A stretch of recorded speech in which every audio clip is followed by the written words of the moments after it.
నీతి వాసనతో గుమగుమలాడే ఈ క్యారెట్ కీర్‌ని ఒక్క స్పూన్ నోట్లో పెడితే ఖచ్చితంగా హ్మ్. అనాల్సిందే అండి. అంత అమృతంలా అద్భుతంగా ఉంటుంది. ఆలస్యం లేకుండా ఈ అక్షయ తృతీయకు మీరు కూడా ట్రై చేసేయండి. ముందుగా ఒక పెద్ద క్యారెట్‌ని తీసుకొని, పీల్ చేసుకొని, గ్రేట్ చేసుకొని పక్కన పెట్టేసుకోండి. ఒక ప్యాన్‌ని తీసుకొని, ఒక 3 స్పూన్ల నేతిని వేసుకొని, కట్ చేసుకున్న బాదాము, కాజు వేసుకొని, ఫ్రై చేసుకొని పక్కన పెట్టుకోండి. అదే ప్యాన్‌లో ఇంకొక స్పూన్ నేతిని కూడా వేసుకొని, ఇప్పుడు మనం గ్రేట్ చేసి పెట్టుకున్న క్యారెట్‌ని కూడా కొద్దిగా వేగనివ్వండి. ఇప్పుడు ఈ వేపుకున్న క్యారెట్‌లోకి ఒక పెద్ద గ్లాసుడు అంటే సుమారు 300 ఎంఎల్ అండి ఖచ్చితంగా. ఒక ఫుల్ ఫ్యాట్ మిల్క్‌ని వేగుతున్న క్యారెట్ ప్యాన్‌లోకి ట్రాన్స్‌ఫర్ చేసుకోండి. అలాగే అదే గ్లాస్ తోటి ఒక హాఫ్ గ్లాస్ వాటర్‌ని కూడా వేసుకోండి. ఈ పాలని ఒక పొంగు రానివ్వాలి. ఈలోగా మనం బియ్యాన్ని మిక్సీ పట్టుకుందాం. ఈ బియ్యాన్ని నేను కడిగి శుభ్రంగా 2 గంటల పాటు నానబెట్టుకున్నానండి. ఈ గ్లాస్‌తోనే నేను హాఫ్ గ్లాస్ వరకు బియ్యాన్ని తీసుకున్నాను.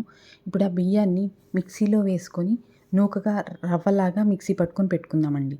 ఈలోపు పాలైతే పొంగొచ్చేసినియండి. ఇప్పుడు మనం మిక్సీ పట్టుకున్న బియ్యం రవ్వను కూడా ఈ పాలలో క్యారెట్ పాల మిశ్రమంలో వేసుకొని, కలుపుకొని, మూత పెట్టుకొని సిమ్‌లో మగ్గించుకుందామండి. ఈ కీర్ స్వీట్‌నెస్ కోసం నేను బెల్లాన్ని వాడుతున్నానండి. పంచదారని వాడట్లేదు. బెల్లమైతే కొంచెం హెల్తీ కదండీ! అందుకని బెల్లాన్ని వాడుతున్నాను. ఇప్పుడు మనం ఏ గ్లాస్‌తో అయితే బియ్యాన్ని సగం తీసుకున్నామో, అదే గ్లాస్‌తో ఫుల్‌గా బెల్లాన్ని ముక్కలుగా చేసి తీసుకోవాలి. దానిలో హాఫ్ గ్లాస్ వాటర్‌ని కూడా పోసుకొని పాకం రానివ్వక్కర్లేదండి. జస్ట్ కరిగితే చాలు. నలకలేమన్నా ఉంటే ఇక్కడ వడపోసుకోండి. స్వీట్ ఎక్కువ ఇష్టపడే వాళ్ళైతే ఇంకో గుప్పెడు బెల్లాన్ని కూడా యాడ్ చేసుకోండి. క్యారెట్ కీర్ అయితే ఇప్పుడు పూర్తిగా ఉడికిపోయి ఉందండి. ఇప్పుడు దానిలోకి మనం కరిగించుకున్న బెల్లాన్ని కూడా వేసుకొని మూత పెట్టి ఒక్క నిమిషం పాటు మగ్గించుకుంటే చాలండి. ఇలాగే దీనిలోకి 2 యాలుకలు పొడి చేసుకున్న యాలకులను కూడా వేసుకొని మూత పెట్టి ఒక్క నిమిషం పాటు మగ్గించుకుందాం. ఒక నిమిషం తర్వాత బెల్లం పాకం కూడా పూర్తిగా కలిసిపోయి కీర్ అంతా చిక్కపడిపోయి ఉంటుందండి. ఇక దీన్ని మనం ఒక బౌల్‌లోకి ట్రాన్స్‌ఫర్ చేసుకొని ముందుగా ఫ్రై చేసి పెట్టుకున్న డ్రై ఫ్రూట్స్ అన్నిటిని యాడ్ చేసుకోవడమేనండి. అంతే.